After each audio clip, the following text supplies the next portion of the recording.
everyone! Welcome back to my YouTube channel. Dahil si SSS ay nag-update na po ng kanilang system, ibig sabihin kapag mag-login ka ngayon sa iyong SSS Online, iba na po ang mga features na makikita mo doon. Kaya naman sa video na ito guys, itutour ko kayo sa kanilang bagong system para if ever na meron kayong gustong gawin sa inyong SSS Online, alam nyo po kung saan nyo ito pupuntahan. Okay, so without further ado, umpisahan na natin yan. So, same pa rin naman guys, ang pinakauna mong gawin, mag-login ka sa iyong SSS Online account. So, punta tayo sa kanilang portal. And i-input mo pa rin naman ang iyong user ID and password. And click sign in. So, ito na yung bago ngayon guys. Kailangan mo na ng PIN or one-time password. So, i-click mo lang tong button ng get PIN. Ayan. So, isi-send po ni SSS ang OTP mo sa iyong mobile number na nakaregister sa kanilang SSS Online account. So, ito yung aking OTP. And i-click mo na yung login. And then, lalabas tong data privacy notice. I-scroll down mo lang siya guys. And i-click mo tong I agree. Ayan na siya. So, ito na yung mga features sa bagong SSS Online nila. No, so makikita mo dito guys, meron ditong dashboard, member information, services, loans, benefits, payment reference number or the PRN. Okay? So ito na yung dashboard mo.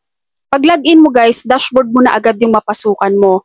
Kung mapapansin mo dito sa dashboard, makikita mo na agad dito ang iyong pangalan, your SSS number, and makikita mo rin dito guys kung kailan mag-expired ang iyong password. And dito, makikita nyo na yung view contributions. Pag click natin tong view, kung nakikita nyo guys ha, ayan, so matik, makikita mo na ang total amount ng iyong contributions. Ayan, ngayon kung gusto mong makita ang detailed niyan guys, ang details ng contributions mo na yan, i-click mo lang tong view contributions.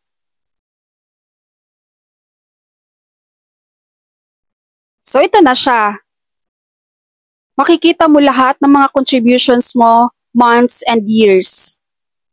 Okay, so dito guys, may mga button din dito, depende na sa'yo kung gusto mong tingnan, yung SE or VM contributions mo if you have, Flexi Fund, Mandatory Pension Booster, Voluntary Pension Booster. So, i-click mo lang to kung alin yung gusto mong tingnan.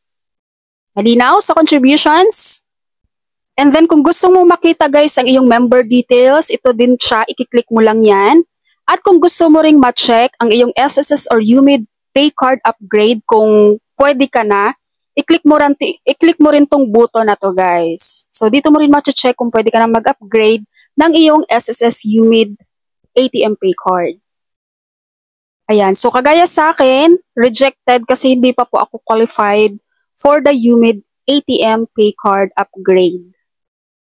Alright? Pag ikaw qualified ka naman guys, lalabas naman dito kung pwede ka na mag-apply for UMID pay card. So, balik tayo sa dashboard.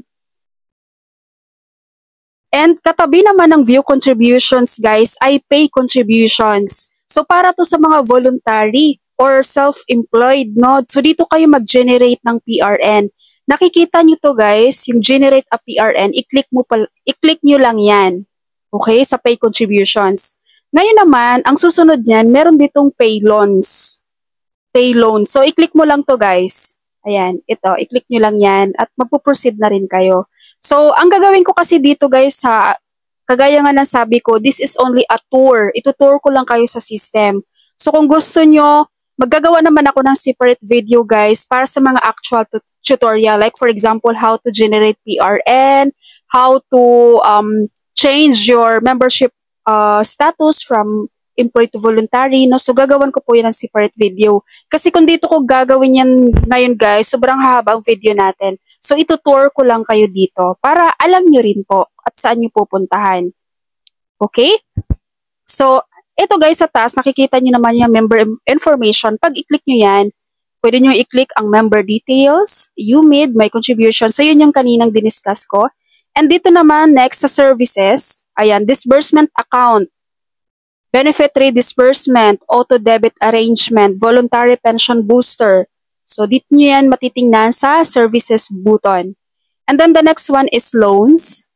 So, salary loan, calamity loan, pension loan, loan penalty condonation. So, dito nyo pa rin makikita yan. So, for example, i-click natin tong salary loan. Okay. So, dito guys, sa salary loan, ayan, lumalabas sa akin, rejected due to following records. No, wala kasi akong naka-enrolled na DAEM para sa loan guys. Pero, kung gusto nyo pong i-check ang inyong loan payments, dito po ito guys, may lalabas dito sa inquiry. No, nag-error lang sila ngayon. Pero kanina guys, yung first na login ko at chinek ko yung mga loan balance ko sa previous loans ko guys, nakikita po dito sa inquiry. No, meron po dito, makikita nyo po ang inyong mga payments sa inyong loans. Okay po? So, dito naman, ang next is the benefits.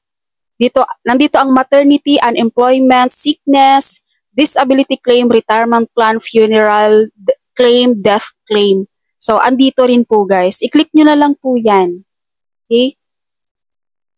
Maggagawa na lang ako ng separate tutorial kung paano mag-apply ng maternity benefits gamit ang bagong update sa SSS Online, pati sa unemployed, and then ang sickness. Alright? And then the last button po is the payment reference number or the PRN. So, pag gusto niyo mag-generate ng contributions or loans, pwede kayong pumunta dito sa payment reference number na button guys or doon sa dashboard. Yung pinakaumpisa na tinuro ko sa inyo, pwede rin po doon. Okay? What else? So, yun lang naman guys, ang aking magiging tour dito sa kanilang SSS Online Update System. Okay, so yun guys, ang features sa bagong update sa SSS Online. And don't worry guys, dahil gagawa po ako ng tutorial sa mga paano ang mag-apply dito sa SSS Online account, benefits, or claim, no, gamit itong kanilang bagong system updates. No, if you have questions, just comment below, sasagutin po natin yan. Thank you so much for watching everyone. God bless you all.